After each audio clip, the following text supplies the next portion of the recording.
dans le Seigneur, bonjour, bonsoir, ça dépend de l'heure à laquelle vous m'écoutez. Aujourd'hui encore, Dieu a mis pensée dans mon cœur que j'aimerais qu'on puisse partager tous ensemble pour la gloire de son nom.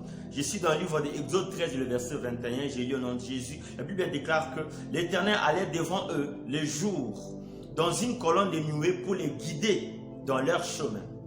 Et la nuit dans une colonne de feu pour les éclairer, afin qu'ils puissent marcher dans les jours. Parole de l'Éternel. On nous présente un Dieu qui est en train de conduire son peuple. Dieu s'est décidé que son peuple puisse quitter l'Égypte, cette situation d'esclavagisme, et il est en train de les guider dans un pays que lui, il les avait promis, dans une terre où coulaient les laits et les miels. La terre promise était Canaan. Mais bien aimé, la Bible dit ceci, Dieu nous montre comment Dieu était en train de les conduire. La Bible déclare ceci, que durant la journée, ces gens, ils étaient conduits par la nuée. Et durant la nuit, ces gens-là, ils étaient conduits par une colonne de feu. Alléluia. Donc, c'était les deux stratégies que Dieu avait prises afin qu'il puisse guider son peuple. Et bien aimé, dans ce passage, Moïse a commencé à réfléchir. En fait, il a réalisé que sans Dieu, ils seront perdus dans le désert à jamais. Il a réfléchi que sans Dieu, ils ne peuvent rien faire. Alors, il parle à l'Éternel, il dit ceci. Là, je suis dans toujours Exode 33. Moïse, il dit ceci, il dit, si tu ne marches pas toi-même avec nous, alors ne nous laisse pas partir d'ici. Alléluia. Et là, il demande à l'Éternel, il a dit, si toi-même tu n'es pas avec nous, ne nous laisse pas partir d'ici. Et bien aimé, l'Éternel lui fait une promesse. Il a dit, écoute, je serai avec toi et je vais t'amener dans le repos. Alléluia. Et bien aimé, l'image, la chose que Dieu avait mis qui puisse conduire son peuple. D'ailleurs, Dieu avait dit que je mettrai l'ange devant vous afin qu'il puisse vous conduire. Dieu a mis la nuée et une colonne de feu. Alors bien aimé, notre problème ici est de savoir pourquoi la nuée, pourquoi la colonne de feu. La nuée ou la colonne de feu, d'une manière prophétique, n'est rien d'autre que l'image du Saint-Esprit. Alléluia. Bien aimé, c'est le Saint-Esprit qui est le conducteur par excellence. Alléluia, c'est le Saint-Esprit qui conduit des hommes dans ce temps de la fin. Nous devons être conduits, nous devons être sous la conduite du Saint-Esprit. C'est le Saint-Esprit qui est en train de guider tout ce peuple-là vers le Canaan. Et c'est le Saint-Esprit-là qui est dans ces derniers temps qui conduit les enfants de Dieu vers la terre promise, vers la fin des choses. Bien aimé, nous devons savoir ceci. La Bible dit ceci dans le livre de Luc 4. La Bible déclare que Jésus fut rempli de l'Esprit lorsqu'il revenait du Jourdain. La Bible déclare qu'il fut conduit par l'Esprit. Alléluia. Donc là, on comprend que Jésus homme, Jésus qui était humain, il était aussi conduit par le Saint-Esprit. Tout ce que Jésus faisait, il était toujours sous la conduite du Saint-Esprit. Voilà pourquoi Jésus avait reçu sa mission. Bien aimé, j'aimerais te dire ceci, que tu dois être conduit par le Saint-Esprit.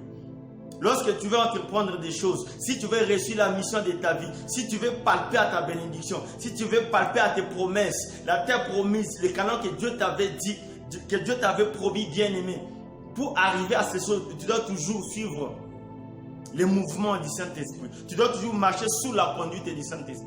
Bien aimé, la plus grande question maintenant est de savoir comment être conduit par le Saint-Esprit. Alléluia. Et bien aimé, nous devons savoir que la seule et unique manière d'être conduit par le Saint-Esprit, c'est de se soumettre au Saint-Esprit. Alléluia. Bien aimé, là où il y a la soumission, il y a la conduite. Parce qu'on ne peut pas te conduire si tu ne te soumets pas. Alléluia. Lorsque nous parlons de la soumission, c'est quoi la soumission? Je peux dire c'est juste l'action de se soumettre sous autorité d'une personne. Le fait de se mettre sous autorité de quelqu'un. Alléluia. Bien aimé, lorsque tu te mets sous autorité du Saint-Esprit, tu seras conduit par le même esprit. Dieu, il conduit l'homme de deux manières. Il y a ce qu'on appelle la direction divine consciente et la direction divine inconsciente. Alors, c'est quoi la direction divine consciente? Lorsque nous parlons de la direction divine consciente, c'est lorsque Dieu, il conduit l'homme et il fait appel à son intelligence, qu'il est en train de le conduire. Vous voyez? Et la direction divine par inconscience, c'est lorsque Dieu, il conduit l'homme, mais il ne fait pas appel à sa conscience, mais il le conduit quand même. Comment ça? En créant des circonstances, afin qu'il puisse amener cet homme-là vers la destination finale. Joseph avait une promesse de l'Éternel. Mais le problème, c'est que Dieu devait le guider d'une certaine manière, afin qu'il puisse toucher, palper à sa bénédiction. La Bible déclare ceci dans le livre de Genèse, 37, le verset 7. Voilà. La Bible dit ceci. Joseph fit un autre rêve. Et il dit ceci. Nous étions tous liés dans un gerbe dans le champ. Puis j'ai vu mon gerbe qui s'est tint debout. Et vos gerbes s'est prosterné devant le mien. Alléluia. Et lorsqu'il a dit ces choses, ses frères étaient énervés. Alléluia. Et mes bien-aimés, la Bible dit ceci. Comme Dieu avait un projet pour lui, Dieu a commencé à créer des circonstances. Dieu est en train de le conduire d'une manière inconsciente, en créant des circonstances, afin qu'il puisse les amener dans sa bénédiction. Comment ça a commencé? La Bible dit ceci, ses frères l'ont pris. Ils ont falsifié une mort. On a dit que on a amené sa tunique vers son père. On a dit que ton fils est mort. Alléluia. Donc ils ont commencé d'abord à créer la mort, une fausse mort. Ils ont commencé à l'amener encore dans la citerne. Après la citerne, on l'amène dans la maison de Potiphar. Dans la maison de Potiphar, sa femme l'acquise, on l'amène en prison. Après la prison, bien aimé, Dieu l'a élevé. En fait, tout ça, c'était juste des canaux, des circonstances que Dieu est en train de créer. Donc, Dieu était en train de le conduire d'une manière inconsciente. Le Saint-Esprit était en train de créer des voies et moyens. Comment l'amener vers le trône que lui, il était en train de rêver. Et la Bible déclare ceci. Et après, le rêve que lui, il avait eu, le rêve s'est accompli. Un jour, il s'est retrouvé qu'il était devant la table. Et parce que la Bible déclare très bien que les 11 gerbes s'est prosterné devant lui. Et c'est ce qui s'est passé. On a dit que ses frères étaient venus devant lui et lui il était élevé. On a dit qu'il y a les 11 là, il s'est prosterné devant lui. Alléluia. Bien-aimé, confie-toi au Saint-Esprit. C'est le Saint-Esprit qui va te guider. Tu ne peux pas rester aussi longtemps que le Saint-Esprit n'est pas en toi, il n'est pas en train de te guider. Bien-aimé, tout ce que nous devons faire, ce n'est que de prier en disant Saint-Esprit, conduis-moi.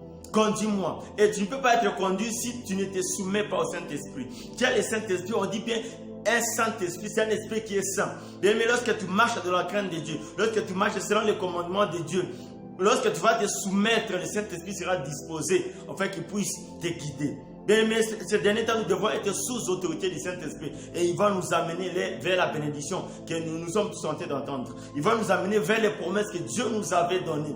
Oui, bien-aimé, sois conduit par le Saint-Esprit, sois sous autorité du Saint-Esprit, soumets-toi au Saint-Esprit et fais une prière, dis que Saint-Esprit, conduis-moi pendant ce temps et tu verras comment le Saint-Esprit va te conduire jusqu'à ta bénédiction, va te conduire jusqu'au canal que toi tu avais toujours rêvé. Que Dieu nous bénisse.